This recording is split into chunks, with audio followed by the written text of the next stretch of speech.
Déjà, bonsoir à tous. Merci d'être là. Donc cette soirée, merci beaucoup à Céline Hersan, qui dirige la Théâtrothèque, de nous accueillir. Cette soirée donc s'intitule L'enfant comme animal politique, une question de dramaturgie dans Saxifrage. Saxifrage, donc, c'est un montage, c'est un tressage, on a appelé ça comme ça, avec Cécile Fraisse-Barreil qui est là, à partir d'un texte théâtral que j'ai écrit qui s'appelle Vivace Matériaux. On va y revenir évidemment. Je voudrais donc présenter mes invités autour de cette question dramaturgique de l'enfant comme animal politique. Autour de moi, donc Julie Pagis, qui est chargée de recherche en sociologie politique au CNRS, membre de l'IRIS à la HESS à Paris, qui a écrit un livre qui était sa thèse, qui est devenu donc Mai 68, un pavé dans leur histoire, qui est là. Merci Julie d'avoir apporté tes ouvrages. Et voilà, tu nous présenteras tout à l'heure tes livres. Jean-Claude Lalias, merci Jean-Claude d'être là. Jean-Claude qui est conseiller théâtre à la délégation aux arts et à la culture pour le ministère de l'Éducation nationale et directeur de différentes collections consacrées au théâtre et à la pédagogie. Et bien sûr Cécile Fraisse-Barreil, qui est donc la metteuse en scène, que j'ai rencontrée il y a 2 ans et avec qui ce texte, qui était à l'origine une histoire d'enfant, qui s'appelait La Communauté et qui tournait autour de ces 5 enfants dans les années 70, se sont mis à grandir, à avoir 20 ans, puis 40. Et Cécile qui a proposé un tressage des 3 époques pour créer cette forme théâtrale mise en scène qui a été créée déjà le 14 et le 15 novembre au théâtre, aux Ulysses, à l'espace culturel Boris-Vian, les Ulysses, et qui va être repris à Paris le 4, 6 et 7 décembre au théâtre de l'Opprimé dans le 12e arrondissement. Voilà, si vous voulez découvrir cette forme, vous êtes les bienvenus. Vraiment, je vous remercie tous les 3 beaucoup de l'amitié que vous m'avez fait de venir ici dans ce bastion du théâtre historique et de pouvoir parler de cette proposition théâtrale. Donc je dois le dire, reliée à chacun d'entre vous par une histoire. Donc je vais le faire très très vite. Le plus ancienne connaissance, c'est Jean-Claude. Alors j'ai réfléchi pour savoir où est-ce qu'on s'était rencontrés la première fois, mais forcément autour de l'enseignement du théâtre et de la transmission et de la pédagogie, sans doute à travers des collections que tu diriges, sans doute pièces démontées, mais il y en a eu d'autres après. Il y a eu Théâtre aujourd'hui, il y a eu Théâtre en acte, voilà, et puis les outils BAC. Hein. Et surtout, Jean-Claude connaît bien Vitruve, connaît bien le quartier puisqu'il y habite, et nous a accompagnés. Il y est né, voilà. Et il a accompagné les premiers pas, la première forme qu'on a faite, qui s'appelait La parole est à l'enfance, qu'on a montré à l'école Vitruve, qui se trouve impasse Jossaume. Donc pour les journées comment ça s'appelle, la journée... le 1er juin des écritures théâtrales pour la jeunesse, voilà, qui a été mis en place depuis 4 ans par Scène d'enfance et d'ailleurs à Citège France. Exactement. Et donc ça a été très fort et très émouvant, je dois dire, de revenir à Vitruve pour montrer à des enfants de l'âge que j'avais à l'époque cette pièce qui s'appelait La parole est à l'enfance, qui était la petite forme de cette première époque des enfants dans le projet. Et je dois dire que cette rencontre avec les enfants a été formidable pour moi parce que je me suis rendu compte par leur réaction qu'on était au bon endroit et c'est vrai qu'avant de le montrer à des enfants, on ne le savait pas. Et cette épreuve du feu s'est si bien passée que c'était tout à fait réjouissant et on s'est dit que c'était bon, quoi, on pouvait y aller. Voilà. Donc, Julie, je l'ai rencontrée, j'ai été ce qu'on appelle, tu me diras si c'est comme ça qu'on dit, une enquêtée. Voilà, j'ai été une enquêtée pour son travail de thèse, puisque j'étais le phénomène de une enfant de 68 arts. Alors, je ne sais pas comment tu m'as trouvé, mais sans doute par le fichier de Vitruve, j'imagine. Et donc, voilà, j'ai eu à raconter mon expérience, et je peux dire aussi que ton projet, mais peut-être t'en parleras, c'était d'enquêter les enfants et leurs parents. Donc, dans le même sillage, il y a eu aussi le témoignage, les réponses de ma mère. Donc, tu as pu toucher du doigt le décalage entre les deux générations, la manière de parler de cette histoire et même de s'adresser à toi, hein, de ceux qui sont des chercheurs et des chercheuses sur cette histoire de 68 et ses prolongements jusqu'à aujourd'hui, hein, ce questionnement. Donc Julie, je l'ai rencontrée comme ça, et puis après on s'est retrouvés. On s'est retrouvés en 2008 pour un projet de film dont elle était non pas la réalisatrice mais l'autrice. Hein, Co-autrice. Co-autrice. Voilà. La réalisatrice c'est Stéphanie Caïm et c'est un film qui a été diffusé sur Arte donc en mai 2008 pour les 40 ans de 68. Ça s'appelait, si je ne me trompe pas, Les enfants de l'utopie. Ça, c'était le titre qu'on avait voulu donner. Mais comme on avait un producteur avec qui ça s'est très mal passé, lui, il a imposé que ce soit En mai, fais ce qu'il te plaît. Voilà, En mai, fais ce qu'il te plaît. En tous les cas, c'est un film qui n'est pas tout à fait passé inaperçu au moment de sa diffusion, hein, qui a eu des remous, des rebonds et des discussions.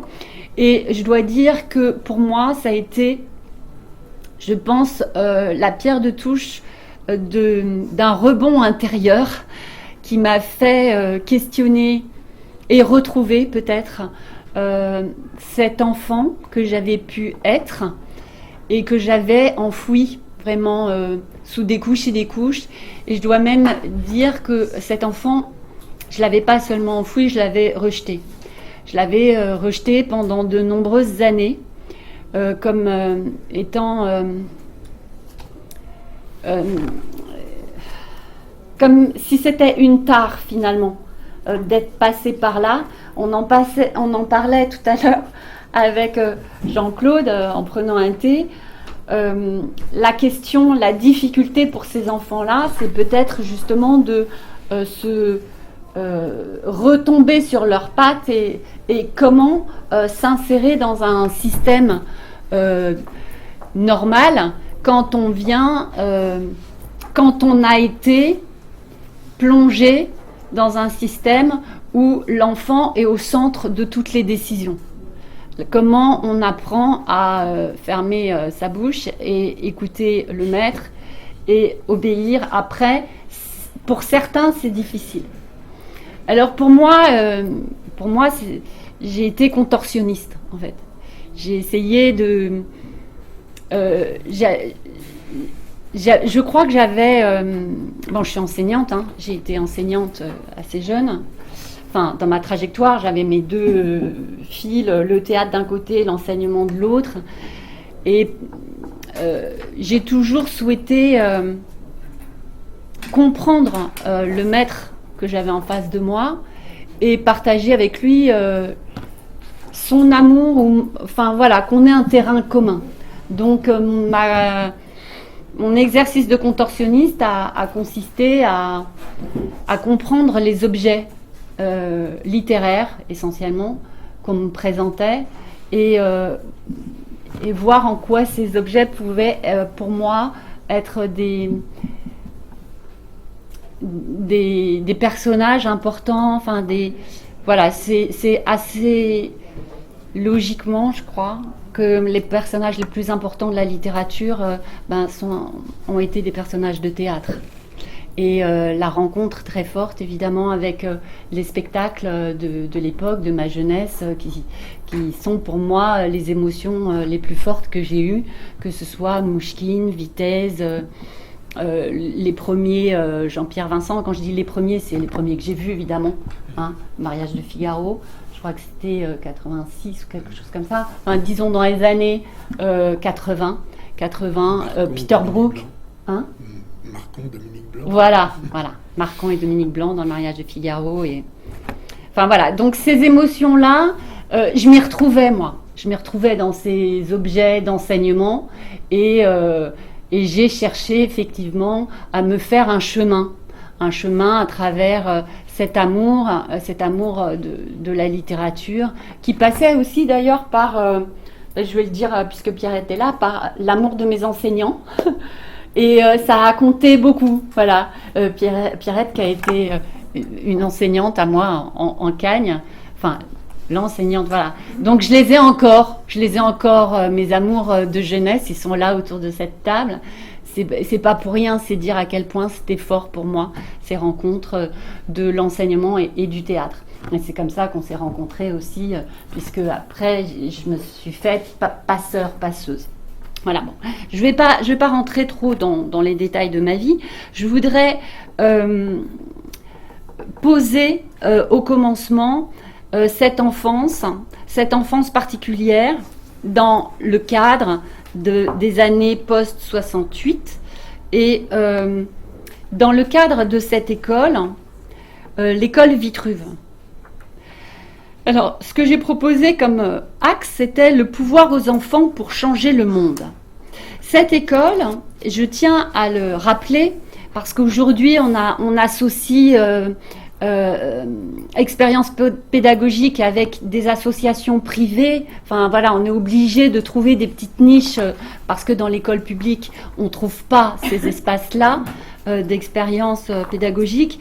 Or, l'école Vitruve, c'était une école publique. C'était ce qu'on appelle une école de quartier, dans un quartier, le 20e arrondissement, qui à l'époque, ça a changé maintenant, mais en tous les cas à l'époque, était un des quartiers les plus défavorisés de Paris, et donc avec un taux d'échec énorme, et on cherchait des pédagogies nouvelles pour permettre déjà la mixité. C'était un quartier dans lequel il y avait une forte immigration, alors algérienne, mais pas seulement. Il y avait la première immigration des ouvriers de chez Renault, italiens, portugais, espagnols. Je dis ça parce que moi je me souviens des Algériens que j'avais dans le grand groupe. Ceux-là on les oublie pas. Mais effectivement, il y avait aussi beaucoup de portugais. Enfin voilà, c'était un quartier très très populaire. Et l'idée pédagogique. Donc on a aussi Gérard Delbé que je présente, qui est un instituteur de Vitruve. Oui, qui est arrivé juste après moi, mais qui restait bien plus longtemps que moi à Vitruve. Donc peut-être qu'il pourra en témoigner aussi de cette pédagogie de projet et qui avait comme objectif aussi l'intégration et la réussite de tous les élèves. Donc cette école devient le lieu d'une expérience pédagogique portée par une poignée d'instituteurs militants. Il faut bien souligner le terme de militant. Est-ce que ça existe encore aujourd'hui à ce degré-là? Je ne sais pas, je pose la question. Pour inventer l'école de demain. Et je dois dire que ce projet est soutenu, et c'est assez exceptionnel pour le souligner, par un inspecteur. Ça n'aurait pas pu réussir, faire comme ça, péter les verrous de l'institution sans justement que la hiérarchie... Sans l'étagère. Sans l'étagère. Ça ne pourrait pas fonctionner. Donc il y avait... l'inspecteur qui s'appelait Robert, je crois, Gloton, puis son successeur, Henri Ourmont, voilà, qui on peut dire que Vitruve a été, pour ces deux inspecteurs, leur cheval de bataille, je ne sais pas si on peut dire comme ça, enfin, ils ont voulu porter cette pédagogie haut et fort. Et donc, ça va de pair dans l'histoire, pour resituer ça, pour les plus jeunes, avec une mouvance qu'on entendait à l'époque, avec Françoise Dolto, dans ces années-là, qui passait sur les ondes, avec l'idée que l'enfant est une personne, et donc de questionner, de s'intéresser à l'enfant en tant que personne, et de s'intéresser au statut de l'enfant. Le statut de l'enfant à l'école, non pas comme un apprenant, quelqu'un qui doit écouter, mais quelqu'un qui a son mot à dire et qui peut être l'initiateur de son propre apprentissage. C'est aussi un moment où on ouvre les portes de l'école sur l'extérieur, sur la vie qui se passe à l'extérieur, donc le monde du travail, aller place de la Réunion, faire le marché, par exemple, mais aussi faire entrer les parents à l'école. L'objectif, c'est d'ouvrir les portes, et les parents peuvent venir apprendre. Donc il y avait des cours pour les parents qui ne parlaient pas le français, mais aussi peuvent venir proposer des ateliers selon leur talent. Donc ça va des ateliers d'art plastique, mais aussi, pourquoi pas, de cuisine, ou même de langue, je crois, l'arabe, le chinois. Voilà. Donc une toute autre façon de concevoir la pédagogie. Et dans ce cadre-là, donc historiquement, dans l'école de Vitruve, s'inscrit l'année qu'on a appelée l'année du grand groupe. Il se trouve que l'année du grand groupe, c'est l'année où j'étais là. Enfin, voilà, c'est l'année que j'ai vécue, comme on peut dire, cette guerre, je l'ai faite. Voilà, le grand groupe, je l'ai fait. Ça a consisté en quoi ? J'ai eu au téléphone il n'y a pas longtemps une des institutrices, parce qu'ils étaient, on disait pas institutrice, non, je sais plus comment on disait, on disait instit. Ils étaient 3 pour mener ce grand groupe, et je lui ai demandé, donc c'est Maïté Lopez, je lui ai demandé quel était ton modèle pour créer ce grand groupe, parce qu'on était regroupés, donc un groupe de niveaux différents. Et l'idée, c'était qu'il y ait une entraide entre les plus petits qui avaient 7 ans et les plus grands qui avaient 9-10 ans, et que ça ne serait pas le maître qui enseignerait comment on apprend à calculer, comment on apprend à lire, mais ça serait les enfants les uns les autres, et toujours adossés à une expérience prise dans la vie concrète. Voilà, d'où le marché dont je parlais tout à l'heure, on va y revenir, notamment à travers l'extrait de film que je vais vous montrer.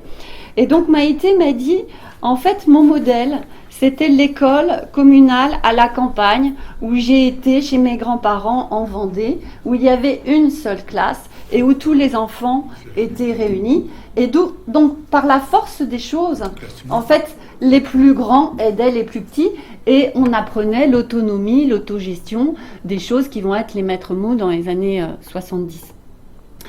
Donc, quand elle m'a dit ça, je dois dire, c'était la semaine dernière, tout à coup, je me suis dit, du haut de mon grand âge, mon expérience et l'enseignement et le fait que j'ai des enfants, etc., que je me pose la question aussi de la transmission, mais bien sûr, pourquoi l'école serait le seul endroit où on mettrait les enfants dans des cases, tous du même âge?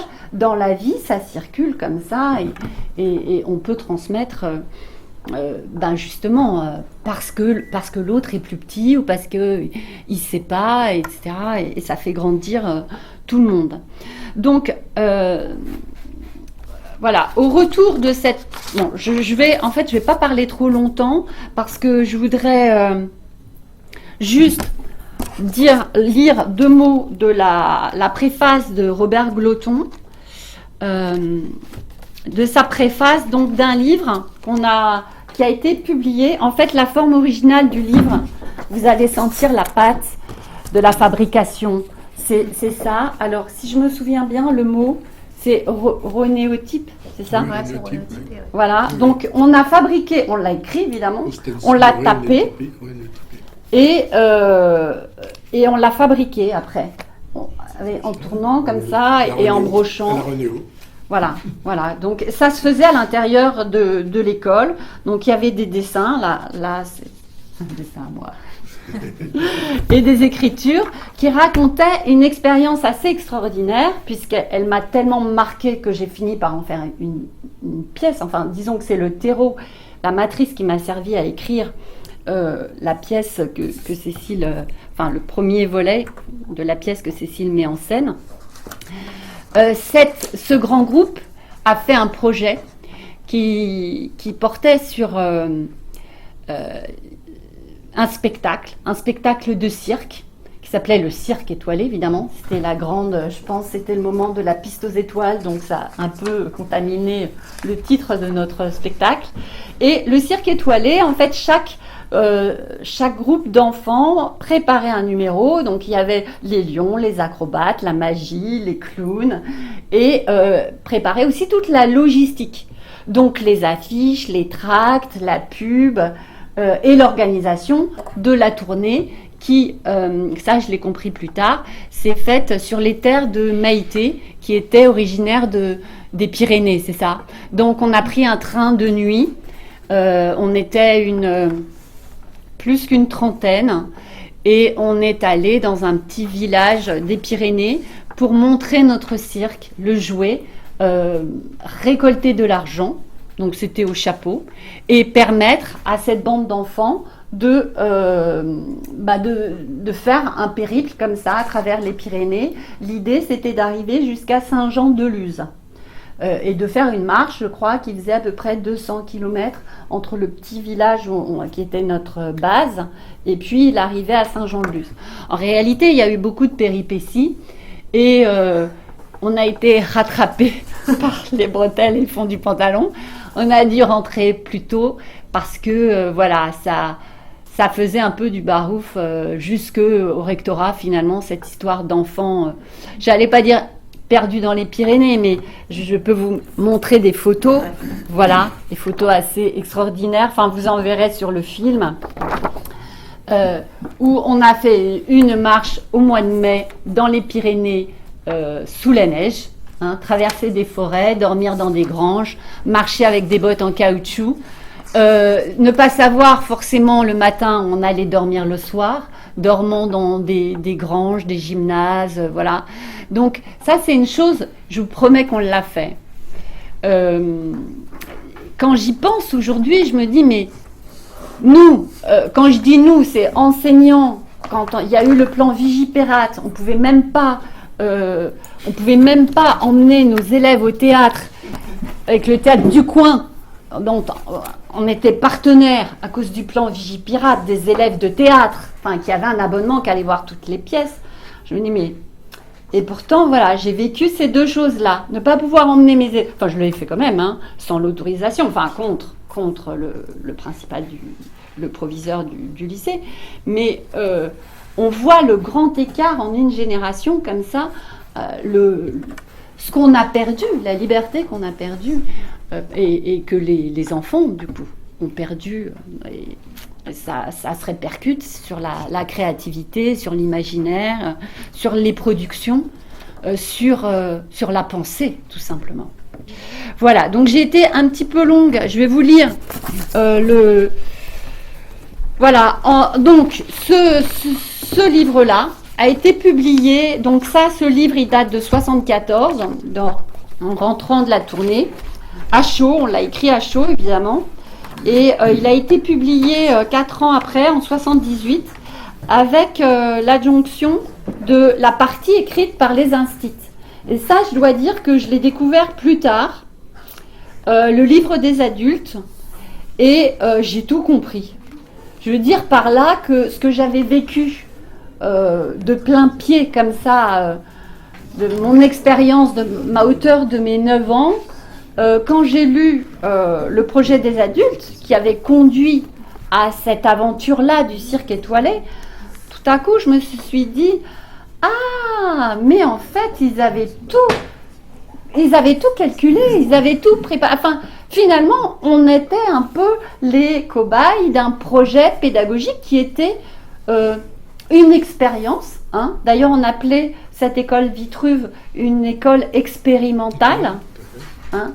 Et ce qu'on avait vécu, c'était un petit peu, on était un petit peu comme, enfin, je vais dire un truc qui peut choquer, Gégé, pardon, mais un petit peu comme des souris qu'on va observer. Pourquoi je dis ça? Parce que les autres ou pas? Bien sûr. Alors, ces photos, c'est Claude Bourquelot qui les a faites, qui nous a suivis. Claude Bourquelot, c'était un parent d'élèves, et les parents avaient le droit de venir nous voir. Et Claude, qui est photographe, a fait des géniales photos, et voilà, et je suis contente de les avoir, de pouvoir vous les montrer. Et Là, oui. c'est toi, Raphaël, là. Ouais. J'ai un peu changé. Mais on me reconnaît quand même. Ouais. Voilà, donc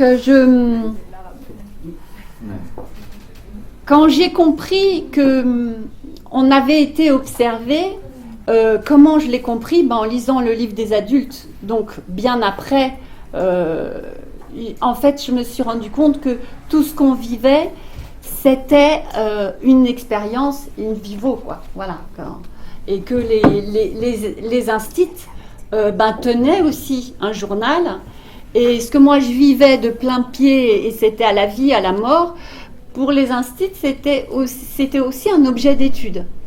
Alors, voilà, peut-être on en reparlera tout à l'heure, Gégé, du groupe des instits, parce que ce qui s'est passé, c'était vraiment une vraie aventure pour eux aussi. Donc, je vous lis les premières lignes de la préface écrite par l'inspecteur de l'Éducation nationale à l'époque. En ouvrant ce livre, Les enfants de Vitruve, il ne faut pas s'attendre à y trouver un traité de pédagogie, mais un document, comme il s'en rencontre rarement, celui où des enfants de milieux divers, mais à dominante prolétarienne, se dévoilent à nous dans leur authenticité profonde. Et cela parce que la modification de la relation enfant-adulte dans des circonstances inhabituelles et dans un contexte non directif a fait sauter les tabous, les interdits et les conditionnements qui masquent aux yeux des adultes ce qu'est l'enfant en réalité. À cet égard, la leçon peut faire rêver. Alors, bon, l'enfant serait-il vraiment ce pervers polymorphe dont parle Freud? Bon, ça, à mon avis, c'est un effet de style. Mais ce qui m'intéresse là, c'est la relation enfant-adulte et la question de s'intéresser à l'enfant. Je pense que c'est vraiment une des premières fois où, dans le cadre de l'éducation, je ne sais pas, tu pourras peut-être me corriger, Jean-Claude, on s'intéresse à l'enfant en tant qu'être à part entière. Donc là, j'aime bien l'expression dans la réalité. Donc l'ouvrage se signale moins par la manière de remettre en question le système scolaire comme reproduction de la société capitaliste et le processus d'aliénation scolaire qu'il peut entraîner, que par le souci d'expérimenter une façon nouvelle de décoloniser l'enfant dans l'école. On est rarement allé aussi loin dans cette voie, et si cela justifie assez cet ouvrage, cela explique aussi à l'avance les critiques qu'il peut soulever. On peut s'attendre à ce que bien des pages fassent frémir ceux pour qui toute vérité n'est pas bonne à dire, même s'il est toujours utile de la connaître, à propos du sexe ou de la violence chez l'enfant par exemple. Donc voilà, 2 chapitres tabous, enfin la question du sexe dans le groupe des enfants et la question de la violence, c'était un petit peu les 2 pôles qui régissaient notre vie en communauté dans communauté des enfants de ce grand groupe. Et les épisodes qui sont relatés sont assez intéressants à cet endroit-là. Donc, ah oui, du coup, ça c'était la préface, et je vais juste lire un tout petit peu l'entrée dans la naissance du grand groupe, écrit par les Instits cette fois, et ensuite je vous montre le film. L'aventure du cirque étoilé n'est pas une expérience spontanéiste. Née d'une réflexion collective, elle s'inscrit dans la dynamique de Vitruve et veut apporter des éléments de réponse aux questions que nous nous posions tous. Comment supprimer la dichotomie entre l'école et la vie, entre le travail intellectuel et le travail manuel, la théorie et la pratique, le savoir et l'action, les loisirs et le travail. Et cette fameuse phrase que vous retrouverez dans la pièce, pour ceux qui viennent le voir, comment sortir l'enfant de son statut d'improductif, de mineur irresponsable, pris en charge par les adultes. Voilà, donc je trouve que ça donne une bonne couleur de l'idéologie de l'époque et de ce qui a été porté par un petit groupe d'instituteurs archi engagés et militants, j'ai envie de dire, à la vie, à la mort. Je pense que Gérard pourra en témoigner, c'est-à-dire que les débats, c'était pas des conseils d'enseignement, ça c'était quasiment hebdomadaire et ça pouvait être très très virulent. Alors pour vous plonger dans cette matière-là, et puis je donnerai après Julie, tu prendras la parole et peut-être Jean-Claude sur cette époque. À partir du film. Donc le film que vous allez voir là, c'est 5 minutes de montage qui est essentiellement composé d'archives d'un film qui a été fait quand j'étais à l'école, dans l'école Vitruve. Alors ça, il faut que je le rallume, j'imagine. Et c'est des archives qui ont été utilisées pour le film dont je vous parlais, donc de 2008. Donc vous allez voir à la fois des morceaux d'archives de 74 et puis nous devenus adultes qui regardons ce film et réagissons. C'est un montage ou c'est juste un Non, extrait? c'est un montage. C'est un montage. De 5 minutes 17. Après, on s'en On a voulu expérimenter une pédagogie. Voilà l'école. Ici, on a voulu expérimenter une pédagogie révolutionnaire inspirée des idéaux de mai 68. À l'époque, tout était possible. Et pour changer le monde, il fallait commencer par changer l'école. Les instituteurs de Vitruve dénoncent ce qu'ils appellent le système scolaire traditionnel qui aliène et reproduit la société capitaliste. Ils veulent sauver l'enfant prisonnier d'un système scolaire carcéral. Leur rêve, voir ces enfants s'émanciper et prendre le pouvoir sur leur propre vie. Nous sommes en 1974, c'est la rentrée, le principe pédagogique de l'année n'est pas très éloigné du « il est interdit d'interdire ».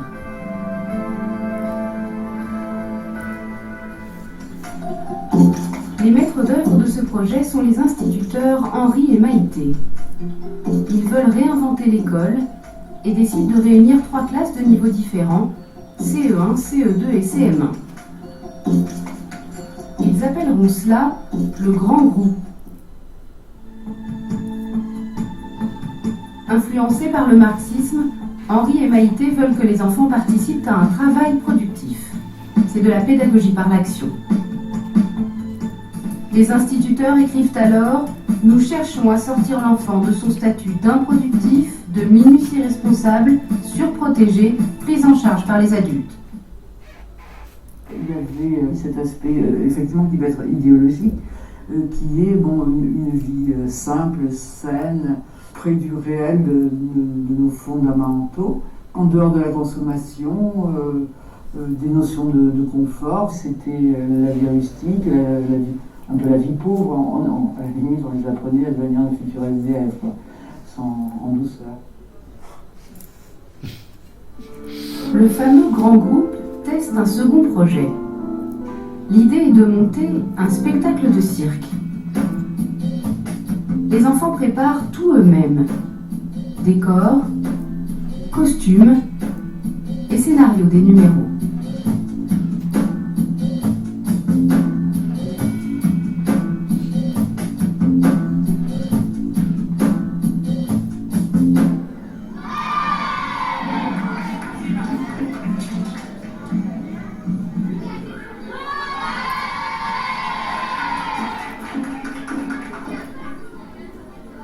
Les instituts proposent aux enfants de voter. Préfèrent-ils le projet du cirque ou celui du restaurant? On a essayé le restaurant, puis après on trouvait que le cirque c'était vachement chouette parce que on montrait devant l'école et tout, et puis on avait des Lego boards, on avait des maquillages. Alors on a décidé de faire l'année avec le cirque. L'idée du cirque étoilé évolue. Au-delà du côté jeu d'enfant, il faut se confronter à la réalité. Le projet partir en tournée dans les Pyrénées. Tout le monde se met au travail. Il faut gagner de l'argent et ce sont les enfants qui tiennent la caisse. Avec la recette des représentations données dans le quartier, les enfants vont pouvoir financer leur tournée.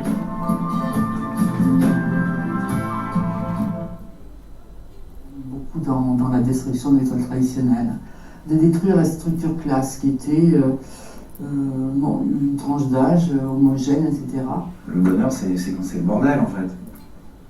Enfin, moi, c'est ça qui me plaisait dans cette école, c'est qu'il y avait cette part de liberté. Tu es là, tu fais ta petite vie, tu peux même sortir, aller faire pipi sans demander l'autorisation de sortir. On était trop jeunes pour aller fumer la clope, mais je veux dire, tu pouvais vraiment vivre à la limite. Enfin, dans mon souvenir, ta journée, un peu comme tu l'attendais. Le souffle de liberté dans Vitruve, je dirais que c'est un souffle de liberté quand on regarde la société de l'époque. C'est-à-dire, j'ai pas l'impression qu'ils ont rajouté de la liberté dans l'école. J'ai l'impression qu'ils ont élagué, qu'ils ont enlevé plein de trucs qui encombrent l'école. Henri et Maïté, militants actifs en 68, trouvent ici le lieu idéal pour appliquer leurs convictions politiques. Ça bougeait partout. Je me rappelle d'une manif de la Poste, un des slogans, c'était la hiérarchie, c'est comme les étagères, plus c'est haut et moins ça sert. Et les gamins étaient sur les épaules, et quand c'était plus c'est haut, tout le monde sautait, les gamins sautaient, retombaient. Et nous, les instituts, on disait l'école, c'est aussi un centre de tri. Donc on était complètement intégrés en fait dans tous les mouvements, on n'était pas isolés. Là aussi, Vitruve ne faisait pas son petit lot, sa petite révolution, tout seul dans son coin, et sans du tout être rattaché en fait à tout le reste. Le rêve dans l'absolu, c'était de donner aux enfants l'envie de vivre dans un monde meilleur. Qu'ils ne soient pas des moutons dans la société, qu'ils ne soient pas formatés, qu'ils aient une liberté d'imaginer, de faire, d'être ensemble, etc. Voilà ce petit morceau. Je ne sais pas si vous voulez réagir. Ça paraît très très loin dans le temps. C'est vraiment très proche, c'est extrêmement documenté en fait, cette aventure. Oui. Ça a été filmé, photographié. Oui, c'est vrai. Ouais, c'est vrai. Est-ce qu'il y avait le sentiment qu'on vivait quelque chose d'exceptionnel? Mais en fait, si tu veux, pourquoi c'était documenté? Parce que dans cette école, il y avait à la fois c'était mixte en fait. Il y avait les enfants du prolétariat, du quartier, mais il y avait aussi beaucoup d'enfants d'artistes. Donc il y avait... le film il a été fait par Geneviève Bastide qui habitait dans l'immeuble de Jean-Claude, là rue de Bagnolet, dans le quartier. Claude Bourquelot, il est photographe, il habitait dans le quartier du 20e. Je pense que c'était un quartier avec une mixité, ce serait peut-être comme Montreuil maintenant. Et donc c'est monté parce que je pense qu'il y avait une vraie passion de créer des documents, et parce qu'il y avait énormément de débats. Puis il y avait un besoin.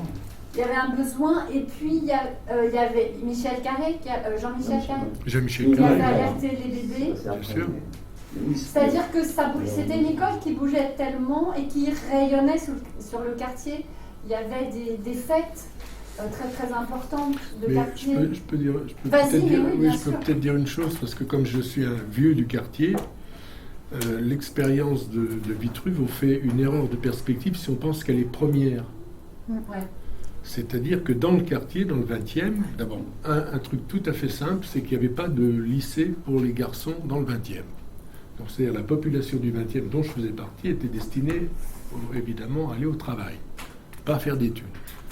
Et les instituteurs du 20e, dans les années 50, donc bien avant Vitruve, étaient déjà très conscients que c'était un quartier où les enfants, dans l'école publique, n'iraient pas dans les beaux établissements secondaires qui étaient réservés aux enfants des bourgeois. Donc il y a eu toujours un travail extrêmement militant.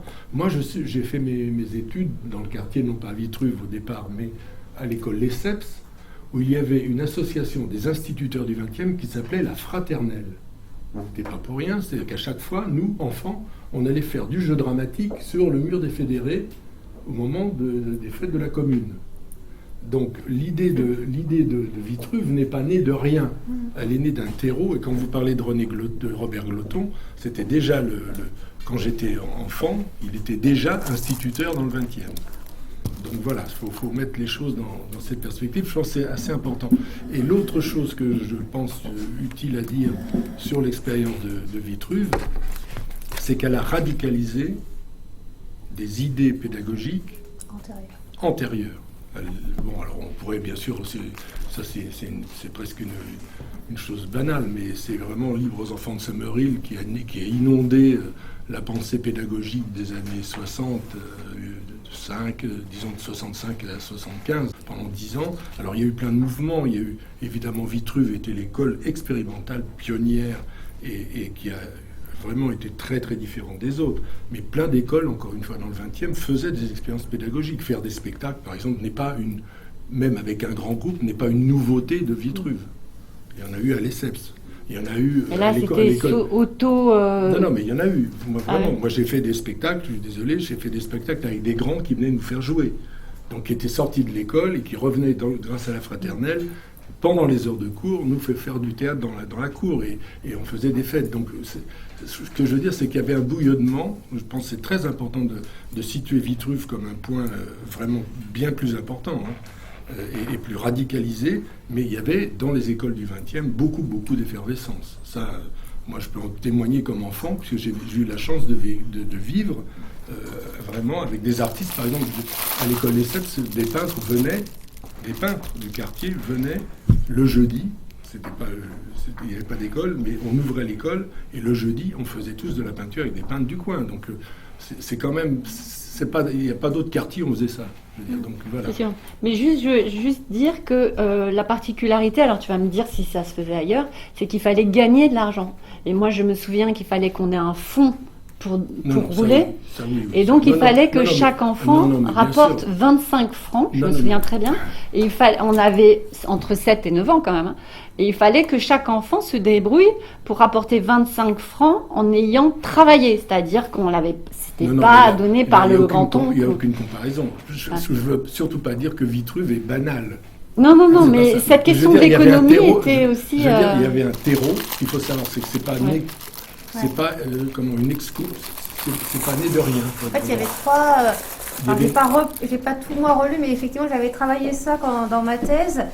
Il y avait 3 écoles expérimentales. Effectivement, c'est avant 68, qui étaient rattachées au GFN, le groupe français d'éducation nouvelle. J'ai fait partie du groupe français d'éducation nouvelle, le qui critiquait beaucoup Vitruve d'être trop anard, entre guillemets. Voilà, en fait, le GFN, où il y avait Robert Glotton.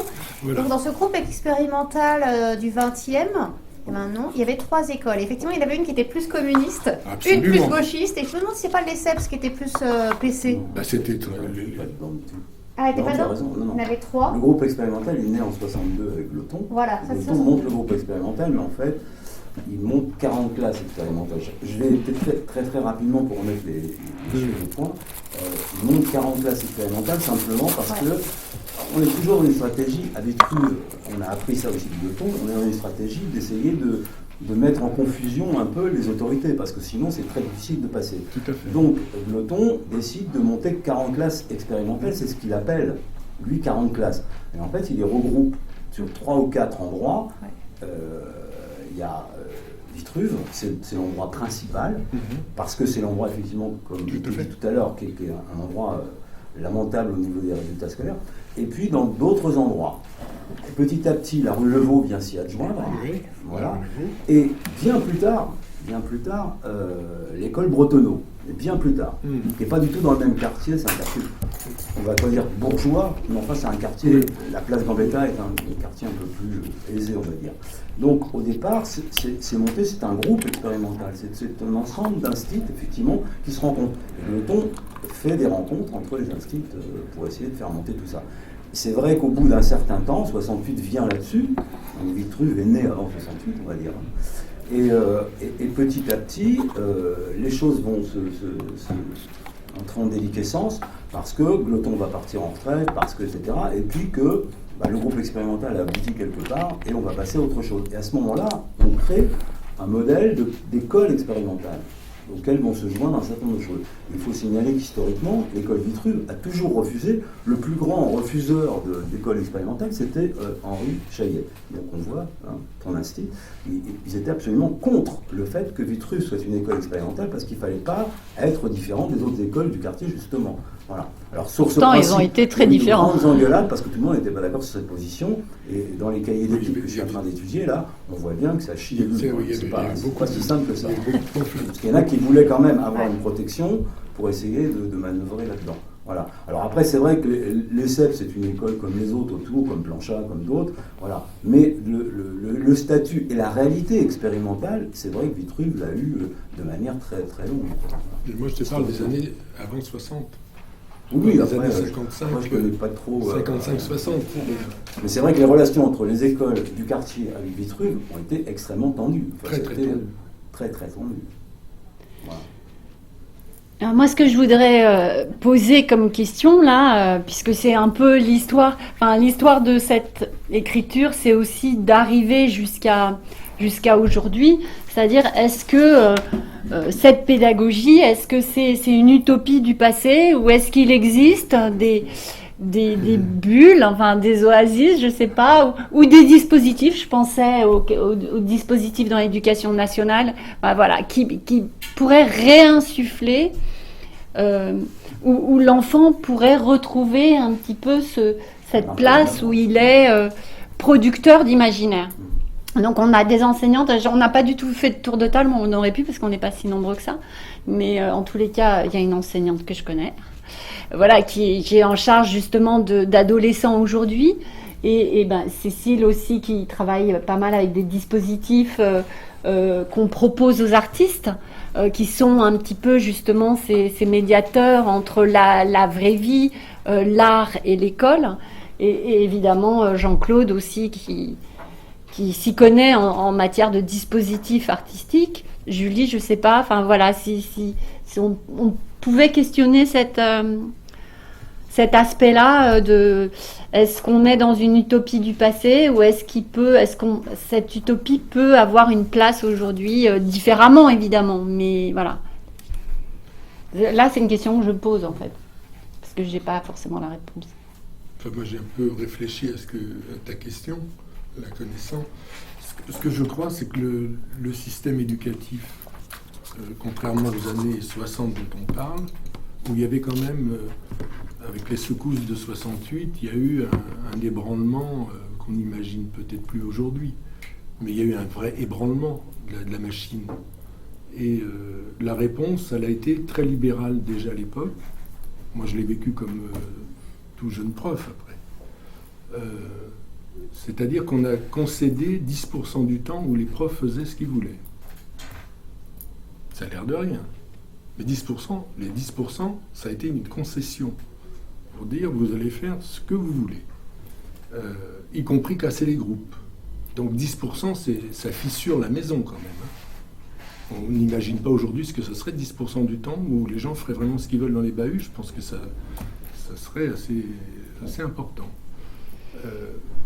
Et autre élément que j'ai beaucoup théorisé après, c'est que c'est la naissance du partenariat dans ces années-là avec l'extérieur. Donc c'est bien des héritages de la vraie vie rentrant enfin dans l'école, y compris des artistes, mais pas seulement, des métiers, des scientifiques qui viennent faire des expériences avec des élèves, etc. Donc dans cette période-là, il y a quand même dans le système un certain nombre de dispositifs, et je dis bien libéral, puisque c'est à l'époque où se met en place ce qu'on appelle l'action culturelle, qu'elle soit scientifique, artistique, littéraire, etc. Et où on dit aux profs, moi j'ai retrouvé les textes de Jean-Claude Luc, dont j'ai été un des collaborateurs après, les textes de naissance, c'est dire il faut que les profs deviennent des entrepreneurs de leur propre travail, et donc qu'on leur fasse gérer un budget, qu'ils apprennent à gérer un budget avec les élèves, et qu'ils trouvent les moyens aussi de leur pédagogie. Donc ces termes-là, c'est des termes libéraux, au vrai sens du libéralisme américain, c'est-à-dire de dire les gens sont des entrepreneurs, on ne va pas leur mettre la chape de plomb avec tous les programmes déjà définis, on va leur laisser un temps où ils peuvent inventer des pédagogies de projet. Donc ça, c'est quand même très très important. Alors je pense qu'aujourd'hui, la politique actuelle est beaucoup plus refermée. Ces dispositifs existent que dans des archipels de l'école, aussi bien dans l'école élémentaire qu'au collège ou au lycée. C'est beaucoup dans des dispositifs effectivement plutôt artistiques. On a grignoté des îlots encore de liberté et de non-programmation, c'est-à-dire de projets vraiment avec les élèves. Je pense que c'est la force du théâtre, c'est la force de la danse à l'école, c'est la force de certains ateliers d'écriture, enfin, etc. Mais ce sont des choses qui finalement, dans la machine, ne comptent pour rien. C'est-à-dire, quand on regarde les formes de l'évaluation et de la sélection des élèves, au fond, ces choses-là existent, mais le système les tolère sans les reconnaître complètement. À part dans quelques options rares que tu connais, les options théâtre et tout ça, où ça, c'est évidemment des petits îlots, mais c'est tellement minoritaire que ça pèse très peu sur le système. Donc je pense que effectivement les utopies de Vitruve, les utopies pédagogiques de Freinet, de toute façon, des démarches actives, enfin, etc., elles sont toujours en train d'essayer de grignoter dans le système. Ça, de toute façon, les profs qui aiment la pédagogie ne peuvent pas tolérer l'espèce de grille carcérale dans laquelle on veut enfermer la pédagogie. Je pense que ça, c'est une évidence. Mais je pense que c'est beaucoup plus difficile aujourd'hui. Et je pense qu'il reste pour moi d'héritage de ça que les classes coopératives de l'ECCE. C'est-à-dire où effectivement la pédagogie de projet, la pédagogie coopérative, où les enfants décident et votent eux-mêmes. On part vraiment au conseil non pas de classe, mais au conseil de vie. Je pense que les formes de la pédagogie de l'ECCE est héritière, en partie en tout cas, à l'intérieur du système, de ce qui a été vécu dans ces classes expérimentales. Donc moi je suis plutôt un optimiste, c'est que je pense qu'il ne peut pas ne pas y avoir dans les systèmes éducatifs le contre-hiérarchie, il ne peut pas ne pas y avoir l'expérience permanente. Donc les arts et le partenariat ont été des outils extraordinaires de rénovation, je pense, vraiment, et encore aujourd'hui. Et c'est plutôt l'avenir des systèmes éducatifs que le passé. Je pense que les systèmes refermés que nous avons, la preuve en est. Moi, je sais ce qui me fait le plus peur aujourd'hui, en tant qu'analyste du système éducatif et en tant que conseiller, c'est que je vois beaucoup plus des établissements privés aller vers ces formes de pédagogie que l'éducation officielle. Et ça me terrifie. Je vois que c'est plutôt la compréhension de ces formes de la nécessité de ces formes de pédagogie sont beaucoup pris en compte dans les établissements privés aujourd'hui que dans le... C'est une question de budget ou c'est une question idéologique ? C'est une question idéologique. Mais pas que, moi justement j'allais dire... voilà, moi, je suis moins spécialiste que vous, mais l'analyse que je fais, c'est quand même celle-là. Je pense que c'est l'avenir des systèmes éducatifs, ça, indiscutablement. Je pense qu'il y a encore des archipels qui font ce travail-là en tout petit. Voilà, c'est pas une école entière, c'est des petits îlots. Mais il y en a on a des profs résistants. Oui, il y a beaucoup de profs résistants. Oui, il y a beaucoup d'instituts freinés, mais effectivement qui sont... Enfin, moi je vois à Saint-Denis, mais là je parle pas du tout, je travaille pas là-dessus en tant que sociologue, là c'est plutôt en tant que militante, mère d'élèves de Saint-Denis, où on s'est battu pour avoir des enseignants. Et là je peux dire qu'en fait quand même, Et il y a plein d'instituts freinés à Saint-Denis, mais effectivement qui sont éparpillés. C'est cette histoire de... C'est la caractéristique des classes freinées, c'est le problème des classes freinées. C'est ça, c'est que du coup ils ont du mal à se regrouper, alors que c'est ça qu'ils devraient faire, etc. Le CCE c'est pareil, les classes coopératives c'est pareil. Même ça fait 100 ans que ça dure, Freinet. Ils n'ont pas été capables de monter des écoles Freinet un peu plus grand nombre que celles qu'ils ont. Genre, il y a une critique à faire aussi sur la pédagogie Freinet qui est apportée là-dessus parce qu'ils n'ont pas été capables de faire ce que tu as dit tout à l'heure. Très bien, Raphaël, tu as dit quelque chose autour du débordement. C'est-à-dire que c'est l'école qui a débordé. Elle a débordé sur le quartier, elle a débordé à l'intérieur aussi. Et c'est ça. Parce que le fait que Maïté et Henri, deux instituts qu'on voit là, qui gèrent ces 30, 40 gosses à peu près que vous étiez, c'est quelque chose d'exceptionnel dans l'école. Ça ne se fait pas, ça ne se fait toujours pas. Il faut comprendre que moi, je ne suis pas du tout optimiste. Je suis vraiment très, très pessimiste. Moi aussi. Parce que on voit l'école d'aujourd'hui, même à Vitruve, c'est extrêmement difficile. À Vitruve, ça fait déjà... Moi, j'y étais encore, ça fait une bonne vingtaine d'années qu'on a arrêté un certain nombre de choses qu'on ne peut plus faire. Par exemple, quand on continue à partir en classe verte à Vitruve, toute l'école part en classe verte. C'est aussi assez exceptionnel encore.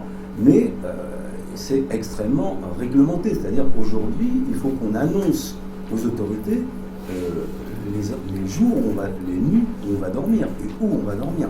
Alors qu'à l'époque, moi je l'ai vécu, comme vous l'avez vécu, on a pu vivre encore sur cette lancée-là, cette dynamique-là, on a pu vivre des choses où on n'annonçait pas ce qu'on faisait. Non, mais aujourd'hui, il y a plus on pouvait emmener les enfants et on pouvait décider de partir, aller dormir dans un autre endroit que celui qui était officiellement attribué. Donc c'est des choses comme ça. Donc c'est quelque chose, un débordement. Et c'est vrai que le changement à Vitruve s'est porté sur ce débordement. L'école a débordé sur le quartier, ce qui ne s'est pas fait ailleurs. On peut raconter tout ce qu'on veut, mais ça ne s'est pas fait ailleurs, c'est pas vrai. Et après, aussi un débordement sur l'intérieur, sur ce qui se passait à l'intérieur, la tambouille interne où, à Vitruve, c'est toujours deux instituts qui s'occupent des classes, de deux classes. Oui, c'est ça, il n'y a pas de directeur d'établissement. C'est une caractéristique simple. C'est pour ça que je pose la question. Je suis, en général, quand je rencontre des Freinais, assez agressif à leur égard, parce que je trouve qu'au bout d'un moment, ça va comme ça. C'est pas la peine d'annoncer 100 000 classes Freinais en France, alors qu'il ne se passe rien d'autre. Mais les classes Freinet, c'est public ou c'est privé? Public. Ah voilà, c'est public. Voilà. Comme les classes de l'ECCA. Voilà. Comme les classes de l'ECCA. C'est ça, s'il y a un institut Freinet tout seul dans sa classe, il peut essayer de rien faire. En place des choses. Mais... Tant mieux pour les mondes, tant mieux pour l'institut. Bravo. Enfin, est-ce que ça, on peut encore considérer que ça a quelque chose à voir avec une dynamique expérimentale ou transformatrice? Non, pour ça je ne suis pas très optimiste, d'autant plus que depuis les années 2000, il y a quand même la technocratie qui s'est emparée de l'école et qui a mis tout avec les évaluations, avec le numérique. Le numérique entrant dans l'école a cadré complètement les choses. C'est très difficile. Pour les copains qui sont encore à Vitruve et qui continuent encore un petit peu à essayer de faire des choses, c'est très très difficile. Moi j'aimerais bien entendre Julie justement sur sa vision de l'enfant dans l'école, à la fois par ton travail de sociologue de thèse sur ces enfants, sur ce qu'ils ont pu dire de leur liberté quand ils étaient enfants, et le travail que tu as fait avec les enfants d'aujourd'hui, et leur imaginaire, leur rapport au réel, leur rapport à l'autorité, ce qu'ils construisent finalement à l'intérieur des murs. Tu veux dire ceux avec qui je travaille aujourd'hui, mais pas à Vitruve, à Saint-Denis? Le livre que tu as écrit, là, cette enquête un peu sociologique au moment de la présidentielle, tu as côtoyé quand même des enfants qui avaient le même âge aujourd'hui que l'âge qu'on avait, et puis comme c'est un objet d'étude pour toi, peut-être tu peux les mettre en regard ou pas du tout? C'est compliqué ce que je demande. C'est difficile. Enfin, là où je voyais le point où je pouvais vraiment les mettre en regard, mais peut-être c'est un peu plus tard dans le déroulé, c'est la question, parce que je travaille sur la question du rapport aux politiques des enfants. Si, on y est, là, les utopies du passé, les politiques d'aujourd'hui. Et dans le texte, le très beau texte que tu as écrit, ce que je vois, ce qui était très présent dans ces années-là, c'est comment les enfants intègrent la politique par les jeux. Et du coup, comment, je trouve ces passages géniaux, comment ils reprennent les termes et comment ils se mettent à crier, à inventer une révolution, une grève, tous les mots avec du politique l'idéologie des adultes rentrent dans les jeux des enfants, mais les jeux de la cour de récréation, les jeux...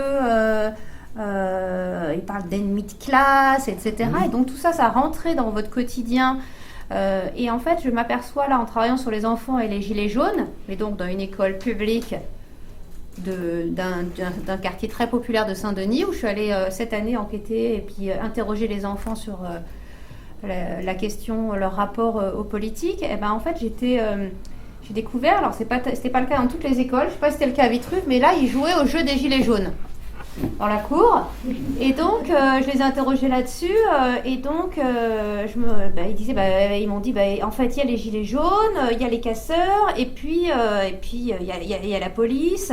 C'est vrai que ça fait un super jeu, ça. Et donc, alors en fait, et on en vient à un jeu de bagarre. Bah oui, c'est ça en fait. Ça réinvente un jeu de bagarre. Il m'explique que par contre, quand ils sont dans les toilettes, c'est le QG un peu des gilets jaunes. Donc là, on n'a pas le droit de les taper. Mais donc, il y a des règles. Et surtout, ce qui m'intéresse aussi, c'est comment ils se répartissent. Alors, certains qui disent, les filles, les garçons, c'est les policiers, les filles, c'est les gilets jaunes. Et donc, en fait, ce que je voulais dire par là et qu'on voit là, c'est comment est-ce que pour comprendre en fait le politique, les enfants, à hauteur donc d'enfants, intègrent un vocabulaire, des mots qui ne sont pas forcément toujours compris, comment ils les intègrent à leur quotidien aussi pour se l'approprier. Bon, c'est assez piagétien, et puis les chercheurs en sociologie de l'enfance, ils ont travaillé sur l'importance des jeux symboliques, du faire semblant pour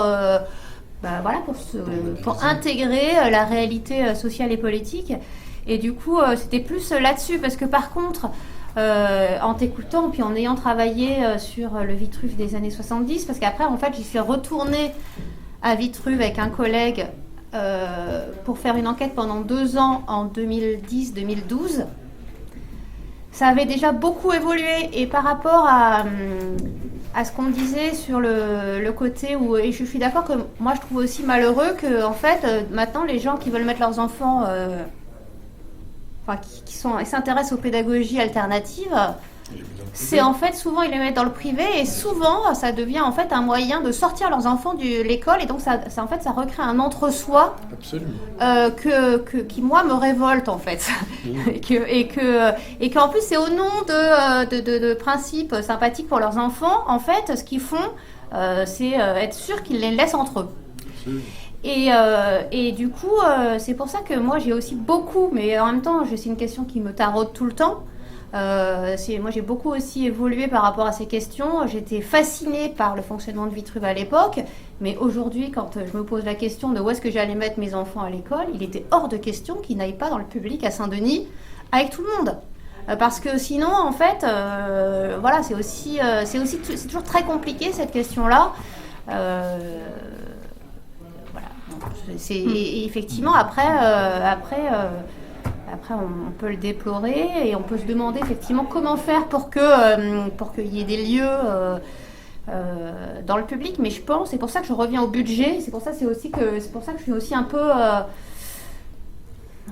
pessimiste, c'est que en fait je pense aussi que pour pouvoir faire des classes vertes, je vois moi les instituts à Saint-Denis, il manque de moyens en fait, il faudrait plus d'instituts, parce que effectivement ils étaient militants, ils passaient un double de plein temps, les instituts à Vitruve, ça continuait, et donc qu'est-ce qu'il faudrait ? Il faudrait des moyens, il faudrait plus d'instituts, plus de moyens, et à ce moment-là peut-être qu'effectivement ils pourraient souffler et puis prendre le temps de pouvoir organiser des choses alternatives. Et du coup moi j'en veux beaucoup aux différents ministères de l'Éducation nationale depuis un certain temps, de la manière aussi dont ce qu'il faut dire, nous on est allé chercher les chiffres, et la fameuse école républicaine où soi-disant il y a l'État miserait la même chose sur chaque enfant, à Saint-Denis, puisque je connais très bien les chiffres à Saint-Denis, c'est 50% de moins que l'État met par enfant par an que pour un enfant d'école primaire à Paris.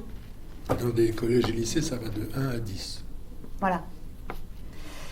Et donc la pédagogie de 1 à 10. Voilà. Moi, je voulais rajouter juste une chose sur la question du politique, sur le aujourd'hui, la question du politique aujourd'hui. Je pense que dans les écoles qui ont envie de faire des choses, et elles sont nombreuses quand même, et il y a beaucoup d'enseignants qui ont envie d'expérimenter. Enfin, je ne pense pas du tout que l'idée de se plier simplement à l'évaluation de la machine et arrête uniquement dans la réglementation de la machine. Je ne pense pas que ce soit aussi dominant qu'on le croit. Il y a, je pense, une discordance terrible entre la hiérarchie de l'éducation nationale et les gens qui vivent l'école sur le terrain. Je pense que jamais le clivage a été aussi profond. Donc c'est pour ça que je suis optimiste. Mais ce qu'il faut comprendre, c'est qu'aussi on est dans une société de la juridiction. C'est-à-dire que ce qui a changé, tu parlais de Vigipirate, on n'est plus du tout dans une insouciance, enfin dans une société de l'insouciance, dans une société de la vérification de tout et des parapluies qui s'ouvrent, de peur qu'un parent proteste et qu'on soit tout de suite embarqué dans le juridique. C'est-à-dire que l'américanisation, elle est allée aussi dans ce sens-là. C'est-à-dire que tout est devenu jurisprudence et tout est juridique. Ce qui fait que les marges de manœuvre des décideurs, contrairement à ce qu'on croit, sont beaucoup plus contraintes à cause de ça. Je pense en particulier, tu parles des sorties scolaires, c'est tout à fait évident, par exemple, que les différents moments de crise liés aux attentats et tout ça ont conduit à des réunions de crise sur qu'est-ce qu'on fait par rapport à l'école, qu'est-ce qu'on peut autoriser. On a eu une circulaire, elle est très importante, qui donnait aux enseignants la liberté de pouvoir quand même faire des sorties. Or, 2 enseignants ont été mis devant les tribunaux par des parents pour avoir mis les enfants, soi-disant, entre guillemets, en danger. Donc il faut comprendre que même l'institution, je ne veux pas défendre la hiérarchie, hein, elle a plein de défauts, c'est comme... mais en même temps, elle est prise elle-même dans les taux d'une société qui s'est complètement recroquevillée, où la peur est partout, où le juridique s'installe partout, et je pense une autre chose qui a été dite dans des conseils de ministres à propos de l'école, c'est qu'aujourd'hui, il faut savoir que quand même 80% au moins des parents sont bacheliers. Ah oui. Et que la surveillance de ce qui se passe dans l'école est inversement proportionnelle, c'est-à-dire que beaucoup veulent que les enfants soient dans moins d'expérience, mais plus de conquête, d'apprentissage en vue de la compétition. Donc c'est pas si simple pour le décideur d'être... C'est pas si simple. C'est pas si simple pour les décideurs d'être pris dans une société qui, de ce point de vue-là, est beaucoup plus rétrograde, je pense, que celle des années 60 quand même. Et aussi, je pense que, par exemple, ce qui a diffusé dans toutes les écoles, c'est l'idée de la participation de l'enfant. Et donc, effectivement, les conseils d'enfants, les représentants des classes, les élections des délégués, puis etc. Mais en fait, ce que moi j'ai pu percevoir en enquêtant auprès d'eux, c'est que finalement, ces conseils d'enfants, s'ils n'ont pas de réel pouvoir après, en fait, il n'y a pas meilleur moyen pour les désenchanter vis-à-vis de la politique. Nous, il y en a, ils nous disent, oui, nous, ils se mettent d'accord, ils proposent, comme toujours, des choses importantes pour la cour de récréation, et puis après, finalement, ils s'aperçoivent que c'est pas appliqué. Et du coup, je pense qu'effectivement, quelque part, dans le grand groupe, il y avait une espèce de cohérence où on vous avait donné... c'est toujours aussi la question de quel pouvoir, quelle liberté, mais quel pouvoir on donne aussi. Bon, ça peut renvoyer aussi au conseil de quartier pour la participation citoyenne, mais je pense que ça, c'est aussi... maintenant, on est vraiment, la parole de l'enfant est centrale, etc. Mais les enfants, ils sont pas dupes. Donc, si après, leur parole, elle sert à rien, ça peut construire du désenchantement. Je crois que ça, c'est quelque chose qui est propre à l'enfant de toute façon dans la société, c'est-à-dire qu'à partir du moment où il a un peu le pouvoir de s'exprimer, prendre des décisions et tout ça, il se heurte au réel, il se heurte aux adultes, et quoi qu'il arrive, il n'aura pas suffisamment de liberté. C'est l'expérience qu'on a faite avec Cécile quand on a montré à Vitruve, donc un passe Jossaume, la petite forme, et qu'on a trouvé des gamins d'aujourd'hui, mais de plein pied, complètement avec cette forme théâtrale, et ils se reconnaissaient en disant à leur instit qui était là de Vitruve, oui nous non plus, on dit des choses puis finalement c'est quand même vous qui avez le dernier mot. On se regardait avec Cécile et l'équipe artistique en se disant mais ces enfants-là ils se rendent même pas compte de la chance qu'ils ont aujourd'hui d'être parmi ceux qui ont le plus d'espace, de liberté, de pouvoir s'exprimer. Et voilà, je voudrais qu'on en arrive à Saxifrage dans le temps qui nous reste, puisque Saxifrage, c'était à l'origine l'écriture politique de l'enfance, c'est-à-dire d'une enfance particulière où justement l'enfant avait le droit de s'exprimer, avait des revendications et où il était légitime pour lui d'être entendu et d'être pris en compte. Alors après, l'histoire de l'enfant, c'est toujours de dire finalement je dis des choses mais je suis pas écoutée à la fin. Donc ça raconte évidemment cette première partie qui s'appelait à l'origine La communauté. C'est un texte sur lequel j'ai rencontré Cécile, donc il y a 2 ans. Cécile qui est autrice aussi et qui est metteuse en scène, on s'est échangé nos textes. Et voilà, Cécile, quand tu as lu La communauté, qu'est-ce que tu as vu dans ce texte qui t'a donné envie de le monter? Parce que ça a été le moteur de ce qui aboutit aujourd'hui avec Saxifrage. Déjà, je vais partir de l'origine. Pourquoi je suis artiste? Peut-être. En fait, pourquoi je suis dans la création? Peut-être parce que c'est ma manière à moi d'avoir le dernier mot à dire. Voilà. Et donc voilà. Effectivement, moi, quand j'ai lu le texte de Raphaël qui s'appelait La communauté, ce qui m'a profondément touchée, c'est cette remontée de l'enfance. Et moi, je me suis pas du tout... je l'ai pas du tout associé à quelque chose que je connaissais pas, en fait, parce que je connais pas du tout les communautés, je viens pas du tout de là, je suis pas du tout de la génération de Raphaël. Voilà, enfin, j'ai pas du tout vécu ça. Je suis stéphanoise, pour resituer un petit peu le territoire.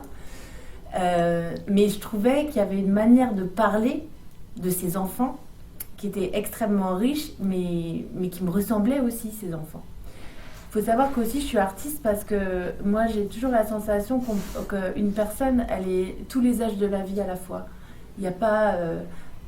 t'es en face de moi, t'as peut-être 60 ans, je sais pas quel âge t'as, mais peut-être que aussi je te vois et je te vois à 3 ans. Et en fait, c'est un petit peu ça ma manière de travailler, c'est-à-dire que pour moi, un individu, il porte en lui tous les âges de la vie, c'est-à-dire un enfant de 7 ans, il peut aussi avoir 82 ans.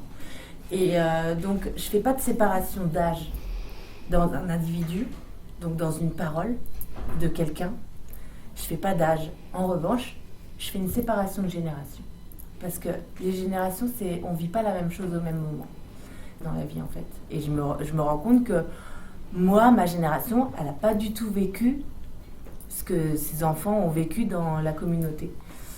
Mais c'est pas grave, en fait, parce que c'est pas ça le processus, et c'est pas ça le processus de création. Le processus de création, c'est pas chercher la reconstitution d'une histoire avec un grand H, c'est savoir pourquoi ça me touche aujourd'hui et pourquoi ça me raconte le monde comme il va aujourd'hui, ces enfants.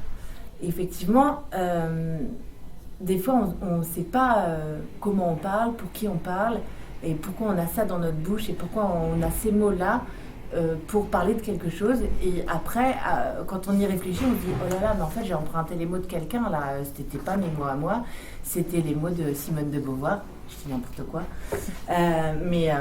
Et effectivement, pour moi, ce qui m'a touchée dans l'écriture, c'est le vif des situations. Et donc, c'est le théâtre. C'est que le théâtre qui m'a touchée dans l'écriture. Je me suis dit, c'est tellement énorme que c'est complètement théâtral et qu'on peut vraiment en faire quelque chose d'extrêmement théâtral. C'est-à-dire, théâtral, pour moi, c'est ce qui se voit.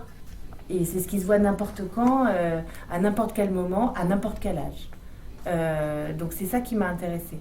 Après, il y a un côté pragmatique qui est arrivé directement à nous. C'est que les comédiens avec qui j'ai travaillé ont mon âge, 40 ans, et qu'ils portent la parole d'enfants de 10 ans, et quelqu'un qui regarde ces gens-là sur une scène de théâtre, il voit bien que les comédiens, mine de rien, ils n'ont pas 10 ans. Ils ont vraiment 40 ans. Donc il y a eu vraiment une question d'origine de la parole, d'endroit de la parole. Où j'ai dit à Raphaël, en fait, moi, ce qui me pose question dans ce texte, c'est que je ne pourrais jamais faire croire à personne que les gens qui parlent sur cette scène, ils ont 10 ans. Parce qu'on ne va pas faire des supercheries, on ne va pas s'amuser à jouer les enfantillages ou je ne sais quoi, parce que ce n'est pas ça la question, puisque moi ce qui m'intéressait, c'est qu'on entende ces paroles. Et donc, j'ai commencé par faire des improvisations avec les comédiens sur leur remontée de leur propre enfance à eux. Comment ça remontait en eux et comment ils le racontaient, comment ça se mettait en récit, comment ça se mettait en partage avec tout le monde. Et Raphaël, elle a assisté à certaines de ces improvisations et d'un seul coup, elle m'a dit « Ah oui, mais en fait, il faut une traversée des personnages. Il faut pas qu'ils aient, il faut qu'ils aient aussi 20 ans, il faut qu'ils Traverser aient aussi, des âges. une traversée, il faut qu'ils aient aussi 40 ans, il faut qu'il y ait une traversée de ces âges. » Donc elle a écrit le deuxième texte qui est une forme complètement différente que du premier. Du premier, c'est une forme, on va dire, classique, théâtrale, avec des dialogues, des situations qui s'enchaînent, une dramaturgie du début qui va jusqu'à la fin. Le deuxième texte, c'est Saxifrage et c'est que des monologues qui s'entrecroisent, des 5 personnages qui sont disséminés partout et qui sont plus ensemble. Et ensuite, on s'est dit très bien, donc on les a à 10 ans, à 20 ans, mais pourquoi ils se réunissent, pourquoi ils se réuniraient à 40 en fait? Et donc là, on a fait appel à la fiction, on a fait appel à quelque chose qui est quand même de l'ordre de la création, voilà, qui est important aussi, cette fiction qui se mélange au réel. On a fait mourir un des parents et il se retrouve à l'enterrement d'un des parents. C'est pour ça Pas n'importe quel parent. Pas n'importe Le quel fondateur. parent. Donc, le fondateur. Charles, le père de Mika, d'un des 5 personnages, qui est le fondateur de la communauté dans laquelle ils se sont retrouvés enfants. Et ce parent leur laisse... Ah, tu vas donner le... Tu vas spoiler le truc.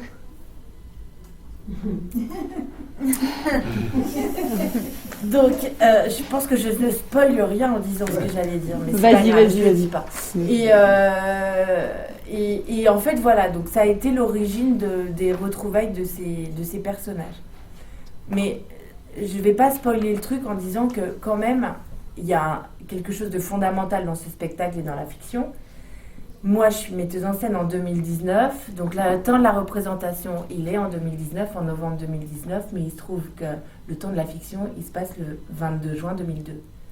Donc, il y a quand même un vrai décalage. Il y a une marche entre 2002 et 2019, et on a vraiment dû faire un travail des limites éditoriales, quoi. Parce qu'il a fallu qu'on se replonge, nous, artistes, en 2002. Alors nous, il se trouve qu'on l'a vécu 2002, mais à 20 ans.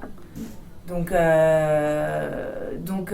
il y a eu aussi tout ce travail-là, en fait. En 2002, il n'y a pas Wikipédia sur les téléphones. Il y a très peu de téléphones portables. Il y a des lignes téléphoniques qui se branchent ou qui se débranchent. Voilà, on n'a pas cette invasion... qui est actuelle aujourd'hui d'Internet et des différents moyens de communication et des différents réseaux aussi, qui sont aussi... voilà. Donc effectivement, toute cette problématique a été pour nous de faire remonter donc, nos enfances, notre histoire qu'on a traversée tant bien que mal. On n'était pas nés quand ça s'est passé, 74. Mais comment est-ce que nous, on se réapproprie ces trajectoires-là, qui ne sont absolument pas les nôtres, mais qui nous racontent aujourd'hui? Parce que moi, ce qui m'a intéressée dans le texte de Raphaël en priorité, c'est qu'à un moment donné, ces enfants, puis ces adolescents, puis ces adultes, ils cherchent le commun. Ils cherchent ce qui les rassemble, ils cherchent ce qui peut les mettre en commun. Et moi, je trouve que, en tant qu'artiste, c'est uniquement ce que je cherche aussi. C'est-à-dire le commun et la mise en commun que j'ai avec des groupes différents. Et donc c'est en ça que pour moi c'est intéressant et c'est une utopie de résistance en fait, parce que je crois que c'est dans cette recherche-là que les choses elles peuvent advenir, elles peuvent se penser en tous les cas en collectif. Voilà. Ce que je te propose c'est qu'on lise un extrait, de faire entendre la voix des enfants. C'est juste, je situe l'extrait parce que c'est, pour moi, ça a été très très fort de faire, de faire remonter la parole des enfants aujourd'hui. Et en fait, peut-être que je vais pas le dire. Moi, je vais le dire. On va le lire et puis après, je le dirai ou je le dirai pas. On verra bien. Alors, tu voulais utiliser un bout ou pas? Tu fais Camille. Mais sur quelle page? 27. C'est Camille. Et moi, je suis Michael. 27. En vrai, je crois. Ça commence à la ville a été engloutie. La ville a été 27. 26, c'est peut-être 26, non? Alors attends, ça y est, ouais, c'est bon. Ok. Moi, je suis Camille. Voilà. Donc c'est Margot qui. Donc, Margot, Michael, Camille, Capucine. Eh ben c'est tout. Et Lola. Et bah Lola. Ah, et Lola, qui est-ce qui fait Lola? Bah je fais Lola aussi alors. Ah. Mais donc Capucine elle a 6 ans et Lola elle a 10 ans. Donc je vais essayer de faire en sorte que ça se voit. Et Margot propose un projet de théâtre. Hein, voilà. Donc la ville a été engloutie. Tout est sous l'eau. Chacun essaie de ne pas se noyer. On met les bébés dans des bassines en plastique. Les lits en bois deviennent des bateaux. Les familles sont dispersées par les courants. Les enfants perdent leurs parents. Les amoureux sont séparés. Les amis, elles cherchent des moyens pour rester ensemble avec des ficelles qu'elles s'attachent à leurs bracelets. Elles se retiennent l'une à l'autre, comme ça. Enfin, c'est une ville où tout flotte. Et chacun essaie de s'en sortir pour pas mourir, pour pas se perdre. Je sais pas encore très bien nager moi, hein. Ça me fait peur ton histoire. T'inquiète, c'est du théâtre. Oui, bah on fait semblant qu'il y a de l'eau. On va pas mettre de l'eau pour de vrai. Ah bon? C'est vrai? Tu vas pas mettre de l'eau partout? Mais non. Au théâtre, tu joues pour de vrai, mais en faisant semblant. Et les gens qui te regardent, ils voient que tu fais pour de faux, mais ils croient quand même que c'est vrai, tu comprends? L'eau, elle est vraie pour toi, dans ton imagination. Et c'est pour ça que tu joues bien. C'est ça le théâtre. Alors, le président de la République. Pompidou. Oui, Pompidou, ou bien un autre imaginaire, parce que c'est une histoire inventée. Le président impose une loi au peuple de la ville.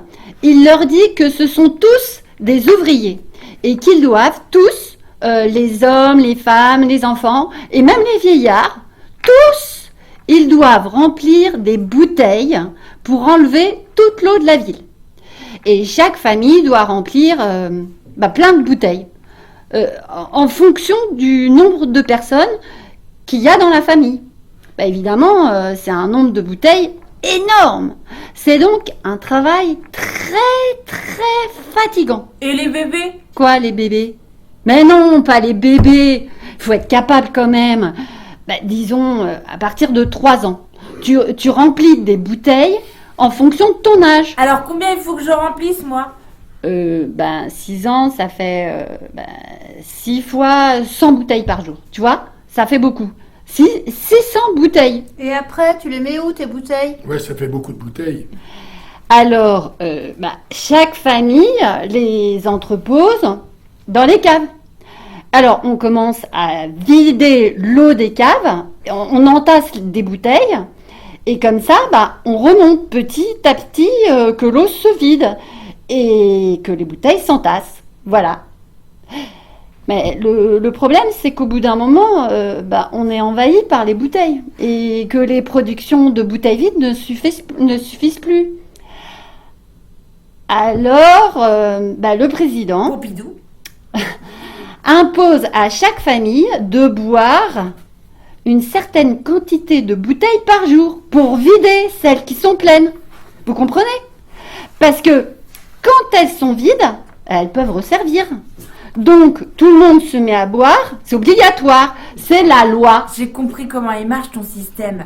Mais quand on boit beaucoup d'eau, après on a envie de faire pipi. Bah oui, justement, le président se dit « Voilà comment je vais m'enrichir !»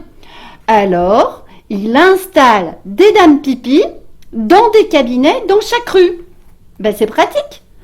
Tu remplis des bouteilles, tu les bois, et après, tu fais pipi. Mais pour faire pipi, il faut payer 1 centime à la dame pipi. C'est du capitalisme. Ouais, exactement, c'est ça le capitalisme. Finalement, les pauvres sont de plus en plus pauvres et les riches, de plus en plus riches. Parce que les dames pipi, c'est les employés des patrons. Elles lui redonnent tout l'argent. À la fin de la journée, l'ouvrier, il a dépensé son salaire pour faire pipi. Il obéit à la politique de la ville. Il a travaillé pour remplir les bouteilles. Il a acheté sa propre production. Puis il a bu toute l'eau. Et à la fin, il a dépensé tout son argent en faisant pipi. Mais la ville est sauvée des eaux. Et qui on félicite? Le président, pardi. Elle est vachement bien ta pièce. Je vote pour. Moi aussi, hein. Moi aussi.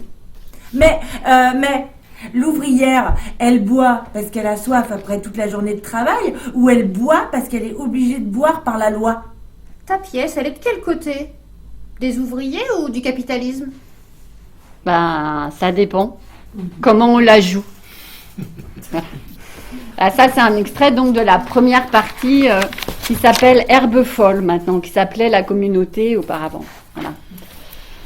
Donc, je sais pas, Julie, tu voulais rebondir en disant que tu avais retrouvé, finalement, c'est ça, cette... Mais parce que peut-être toi, tu peux nous dire que donc c'est vraiment une pièce... Ouais, allez, je vais vous le dire. Ouais, je pense qu'il faut que tu nous le dises, parce que ouais. Alors, en fait, effectivement, cette thématique de la ville engloutie, c'est une thématique qui avait été proposée par Henri et Maïté. Et qu'on avait tous comme devoir de imaginer un petit scénario, une histoire à partir de cette thématique, la ville engloutie. Simplement, moi, j'avais complètement oublié. C'est-à-dire, on n'avait tellement jamais de devoirs à faire que le seul jour où on en a eu, j'ai complètement zappé. Mais c'est en arrivant dans la rue de la Réunion, là, en arrivant à l'école, je vois des ouvriers qui faisaient des trous dans les trottoirs, Et tout à coup, je me dis, merde, il fallait que j'invente une histoire sur la ville engloutie. Et là, il y avait un protocole, on était tous en rond assis par terre et chacun devait raconter son histoire. Et l'histoire, c'était, le protocole, c'était qu'on allait voter sur le projet qu'on allait réaliser et donc monter le projet tous ensemble pour lequel on aurait voté.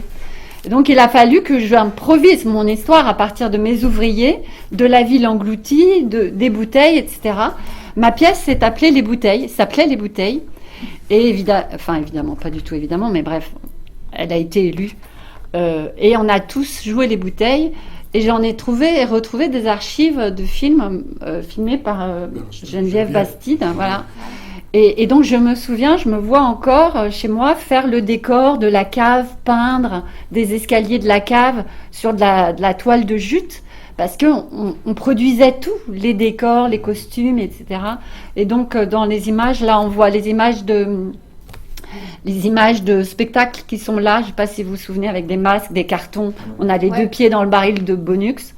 Enfin, c'était pas Bonux, mais voilà, c'était un baril de lessive comme ça. C'était les bouteilles.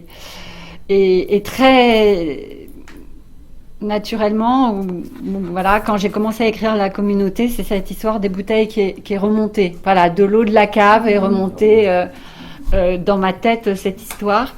Et c'est très, très, très, très, très, très émouvant pour moi. Puisque le spectacle Saxifrage s'est créé il y a la semaine dernière, il y a 15 jours. Non, la semaine dernière, non, jeudi dernier. De voir des bouteilles sur scène, de voir de l'eau et de voir surtout les acteurs s'emparer de cette histoire. À combien d'années d'intervalle? À 40 ans d'intervalle. Ils ont joué dans la mise en scène de Cécile. Les bouteilles, voilà cet extrait qu'on a lu ensemble. Et pour moi, c'est fou, quoi. Là. En tout cas, ce qui fait écho, je trouve que j'ai aussi beaucoup réfléchi à la question de l'imaginaire enfantin et comment souvent on parle justement d'un imaginaire qui serait par définition qui n'aurait rien à voir avec le réel. Et donc en tant que sociologue et sociologue du politique, j'essaie de montrer que les imaginaires enfantins, ils sont complètement nourris des vécus extrêmement socialement différenciés, politiquement différenciés selon le contexte. Et du coup, ce que je retrouve là dans les bouteilles, et que dans certains récits d'enfants aujourd'hui, je retrouve, c'est que il y a des questions qui mêlent alors la figure du président. Voilà, qui est connu des enfants, qui permet plein de fantasmes. Et alors l'idée quand même que le président quand même il est très très riche et il peut tout faire. Et donc cette figure du président Qui quoi? Jupiter. Oui, c'est Voilà, un dieu, qui ouais. revient là. Et aussi un peu des questions de peur et de fantasme.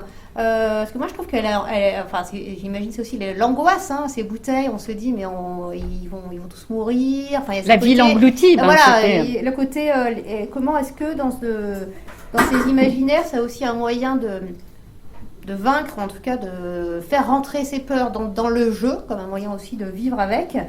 Et aussi des choses très importantes pour les enfants. Des fois, ça énerve les instituts ou quoi. Je me rappellerai toujours une visite d'une caserne de pompiers avec toute une classe et tout. Puis en ressortant, quoi, les enfants, en fait, ce qui les avait tous marqués, c'était l'état des toilettes. Alors, donc la question du pipi, dame pipi, les toilettes. Et donc ça aussi, en fait, je trouve qu'on retrouve là des choses, en fait, un point de vue d'enfant sur des choses à la fois très concrètes et qui dit plein de choses en fait et puis aussi le côté c'est fatigant. En fait, on le retrouve très souvent chez les enfants, le côté alors c'est fatigant le travail en classe, c'était trop fatigant, mais aussi les tâches qu'il y a à faire. Et du coup, et voilà, évidemment tout ça mêlé avec la question à votre époque. Évidemment, les mots sont plus du tout les mêmes aujourd'hui. C'est pas capitalisme et ouvrier. En tout cas, à Saint-Denis, c'est raciste et non raciste. Hein. Donc, comment la question raciale, comment les différences, comment le racisme est devenu la lunette de perception du monde politique par les enfants, alors que là, effectivement, c'était les ouvriers, les capitalistes. Et là, ça en dit long, je trouve, aussi sur tout le travail de contexte politique, de prise en charge d'une catégorie. Comment est-ce que la catégorie de l'ouvrier, elle était connue? Aujourd'hui, on les interroge sur les ouvriers, ils ne savent pas ce que c'est un ouvrier, une ouvrière. Il y en a, on leur demande, c'est celui qui ouvre. Il y en a vraiment, la plupart. C'est vrai. Mais ça, voilà, c'est lié à l'histoire du mouvement ouvrier, c'est lié à l'histoire du Parti communiste, c'est lié à l'histoire de tous ces groupes politiques qui prennent en charge et qui cristallisent des groupes et donc voilà et je trouve que voilà dans les récits enfantins on retrouve et nous on n'a pas eu racisme raciste, on a eu maître esclave. Ah oui. Ouais. Dans les réactions des enfants. Ouais, on a eu il y a les maîtres et il y a les esclaves. Ouais. On a eu ça comme réaction. Ouais.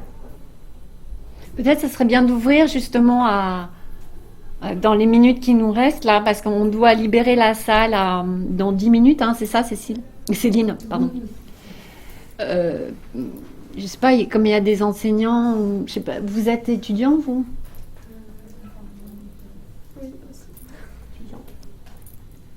Adèle, je sais pas si tu veux intervenir.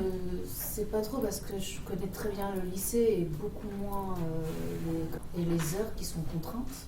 Et là, les nouveaux programmes de français sont incroyablement réactionnaires. C'est dans le cadre des options. Alors, t'emmènes tes élèves de latin voir le spectacle? Oui. Et pas les élèves de français? Et pas les élèves de français. Après, je pourrais, mais sauf que là, c'est en journée. C'est plus nos élèves au théâtre, c'est pas...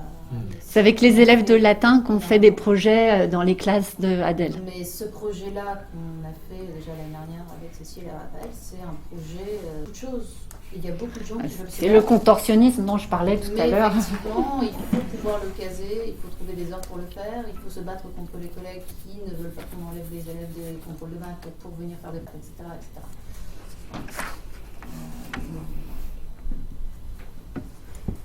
Je trouve qu'on s'en sort quand même, c'est juste que... Les années après le parcours dans le primaire, dans le secondaire, est-ce que c'est l'université qui devient cet espace un peu plus parlé, quasiment à l'université? Ouais, dans les ateliers pratiques, tu veux dire, parce que dans les cours... Dans les cours, tu flèches comme tu veux. Ah oui, sur l'atelier du spectateur, sur les spectacles qu'on va voir, etc.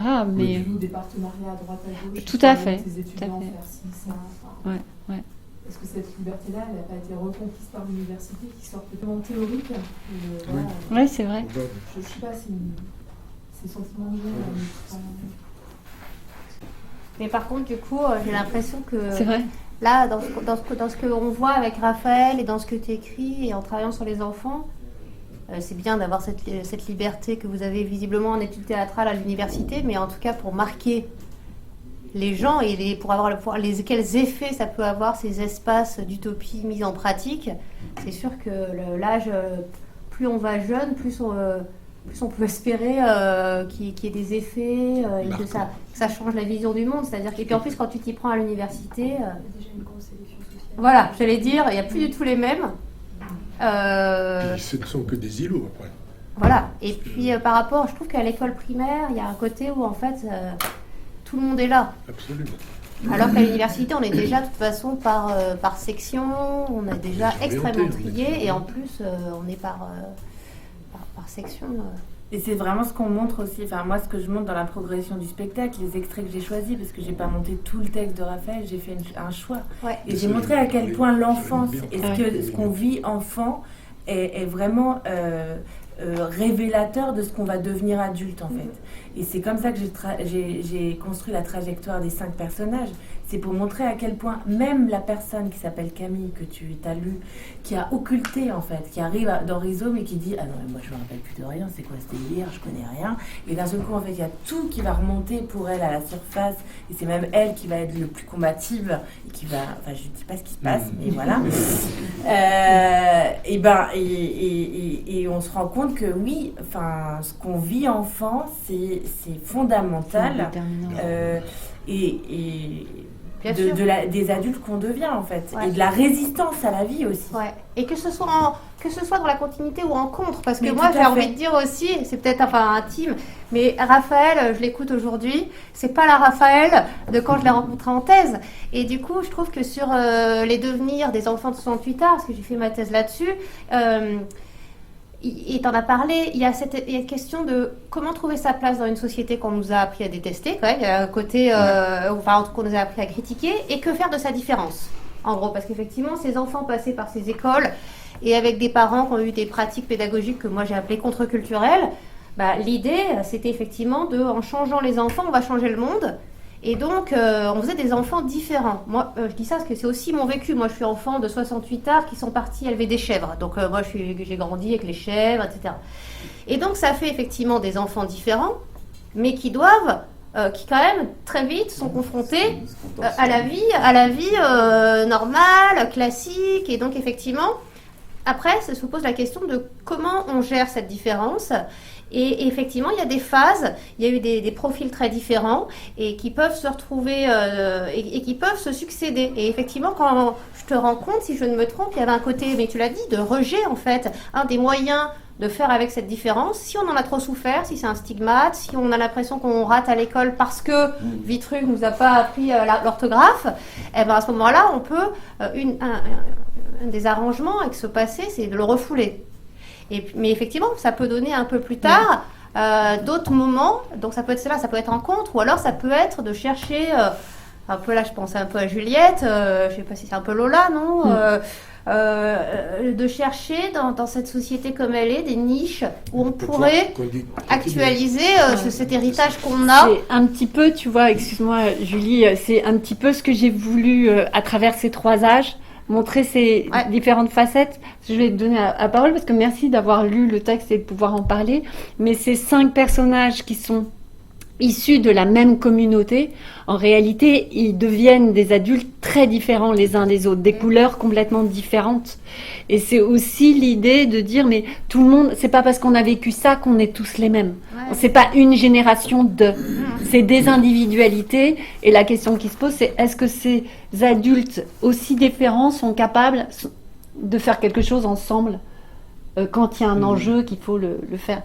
Tu veux, voilà, comme il nous reste très peu, vraiment. Non, mais je veux pas. Non, je vais juste moi parler de la dramaturgie et de ce que j'ai lu parce que je lis beaucoup de théâtre et je cherche toujours des filiations. Enfin, quand je lis un texte de théâtre, j'essaye de trouver les fils.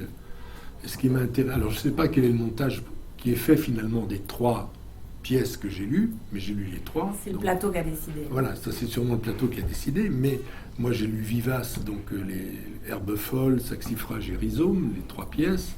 Et ce qui me passionne, c'est en termes d'écriture, je me dis, ce qui est formidable, c'est de pouvoir écrire ce que personne d'autre peut écrire. Et je pense que Raphaël, en tout cas dans Herbes folles, écrit l'enfance que personne ne peut écrire. Et du coup, je pense que c'est une pièce que moi j'appelle chronique. C'est une chronique. Elle nous place dans un temps et on entend des voix qu'on n'a jamais entendues et que personne d'autre ne pouvait faire entendre. Donc ça, pour moi, c'est formidable. J'adore Herbe Folle, je ne sais pas ce qu'en devient, mais j'adore Herbe Folle. Le deuxième, dramaturgiquement, c'est un rêve, en fait, d'essayer de faire parler des personnages qu'on a perdus de vue. Et donc, c'est essayer de trouver la voix qu'ils ont 20 ans plus tard, sans les connaître. Et donc, pour moi, c'est un choral, au vrai sens, un choral, une sorte de chœur, mais qui est du point de vue de Margot, en fait, puisque Margot est évidemment l'auteur interne. Donc je trouve que c'est formidable d'avoir ce chœur, je ne sais pas ce qu'il devient, il n'y a plus de point de vue de Margot. Mais en même temps, il est projectif. Oui, mais ce qui est intéressant, c'est qu'il était la projection de Margot, enfin voilà, pour moi, du point de vue dramaturgique. Et la troisième pièce, elle est quand même assez étonnante. Alors je ne veux pas non plus polluer et faire trop anticiper sur ce que est peut-être le montage, mais dans Rhizome, ce que je trouve tout à fait intéressant, c'est que la pièce, elle est autoréférentielle. C'est-à-dire d'un seul coup, on a, comme chez Tchekhov, l'épaisseur du temps, de tout ce qui s'est passé avant, qui ressurgit, qui revient. C'est-à-dire la pièce réfère aux pièces antérieures. Elle est même un commentaire pratiquement des raisons du pourquoi s'écrit cette dramaturgie. C'est une pièce presque réflexive sur qu'est-ce que le théâtre peut faire de la matière mémorielle. Donc je trouve que voilà, moi j'aimerais bien voir les trois monter intégralement en fait. Donc je sais que c'est trop volumineux, mais j'insiste sur le fait que le montage c'est formidable, hein, que ça devienne un matériau, parce que ça s'appelait matériau, donc c'est fait pour justement être retravaillé. Mais je pense que si les gens le pouvaient, ça serait bien vraiment de lire les trois textes, parce que, encore une fois, c'est trois formes dramaturgiques qui sont vraiment évolutives. C'est-à-dire, on parle d'une chronique, on va vers un choral, et on va ensuite vers une auto-réflexion des pouvoirs du théâtre, et je trouve que ça, c'est vraiment une belle trilogie. Voilà. Donc on a le temps... j'ai fait le plus possible, j'avais encore plein d'autres trucs à dire sur cette pièce, évidemment. Merci beaucoup. Donc, voilà. Après, effectivement, il y a une réalité de production et on est parti sur l'idée d'1h30 de spectacle et d'un public qui serait tout public, mais à partir de 12 ans, c'est-à-dire d'inclure quand même les adolescents. Et le montage, le tressage, on a appelé ça le tressage, qui a été fait. Enfin, moi, je suis très, très, très heureuse de cette traversée. Voilà, ça sera un autre projet, une autre bien sûr. Merci beaucoup. Merci à tous d'être venus. On est dans les temps, on a juste 5 minutes de retard. Ça va. Il faut distribuer les flyers là. Ah oui, si vous voulez les... Moi, ça me donne envie d'emmener mes enfants. Je sais pas si je vais y aller.